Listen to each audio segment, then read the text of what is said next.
Hello, this is a review of Diversity of Living Things, Chapter 1, the first section, which is single-celled organisms have all the characteristics of living things. There are four key concepts to remember. One is that all living things come in many shapes and sizes. Living things share common characteristics. Living things need energy, materials, and living space. And finally, viruses are not alive. What you see here is a picture of the world's largest living thing. This is a fungi. It is considered to be over 2,400 years old and covers an area of over 5 kilometers, an area 5 kilometers wide. So it's a single organism, but it is the largest organism on the earth. Next we have what would be the smallest organism. This out of the way. The smallest organism is a microscopic organism, and that means it is so small that it can only be seen with a microscope. And I put this definition here for you to remember that a microorganism, it comes from the Greek word mikros, and organism, so two words. Micro means small, and you'll recognize micro from microphone or microscope. It means small. An organism, which means a living thing, but organism also comes from the word organized, which is important. An organism is an organized living thing. That means it has all of its body parts working together to keep it alive. Okay? Now they may be unicellular, that means one cell, or it might be many cells together creating a larger animal such as us. Living things are divided into 6 large kingdoms. And these living things are divided by how they take in energy, or what they're made of, or what how their internal structure works.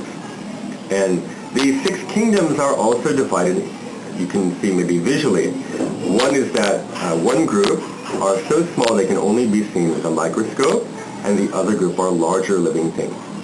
So in the microscopic side, you have archaea, which are these tiny little things here, bacteria, and protists. Now they're all very similar, but there are some differences between the 3.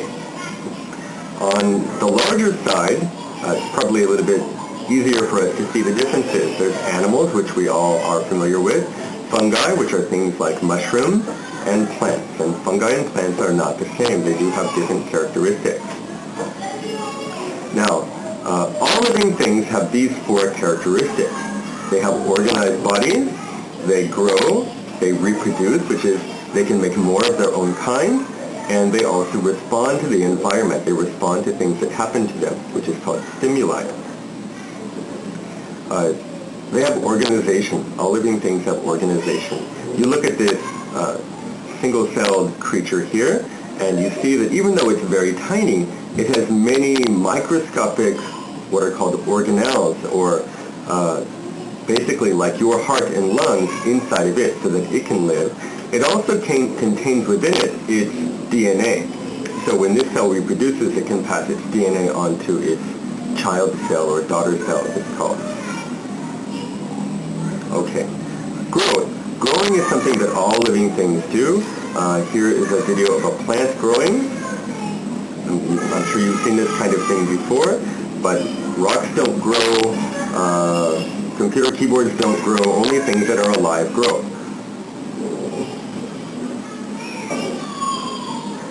So here are some plants growing. Now, when living things reproduce, they have within each of their cells what is called DNA. And DNA is within a special molecule in each of your cells. And when that cells are reproduced, they carry that DNA into the new living thing, the new organism, and that organism has characteristics of the parent organism.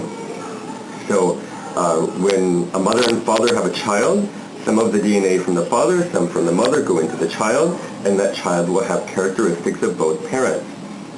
When you are at the unicellular level, single-celled creatures, there is no diversity. The new cell is basically an exact copy of the previous cell.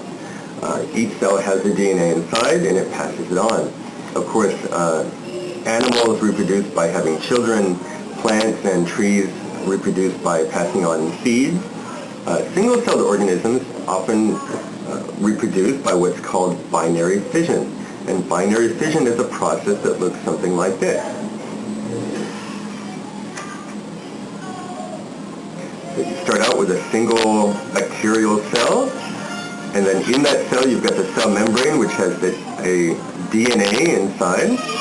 That DNA copies itself and splits into two parts, although it's still hanging on to the cell wall here. Next, they separate, and the cell gets a little bit longer to make space. And finally, the cell itself begins to divide into two unique cells. And now you have two exact copies of DNA, two identical cells that were separated by binary fission.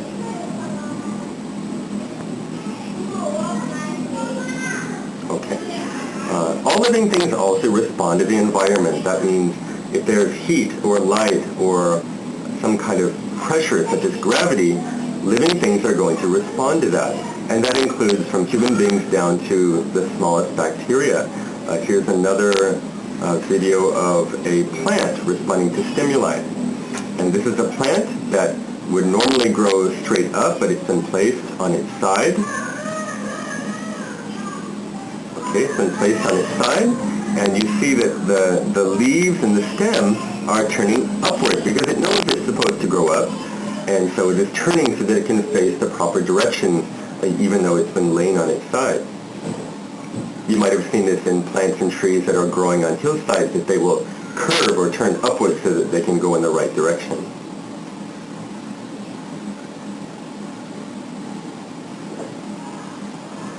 Okay. Now, all living things also, they need energy, materials, and living space. This is probably common sense to you. You know that you have to eat in order to live. The same is true for plants, fungi, and microscopic creatures. They all have to have taken some kind of energy. Now what they take in might be different. For us it's food, for plants it's, they take in sunlight and also minerals from the soil. Every living thing takes in energy a different way. Plants, when they take in light, that process is called photosynthesis here. Photosynthesis. You'll recognize photo from like photograph. Photo means light. Synthesis, maybe you know the word synthetic.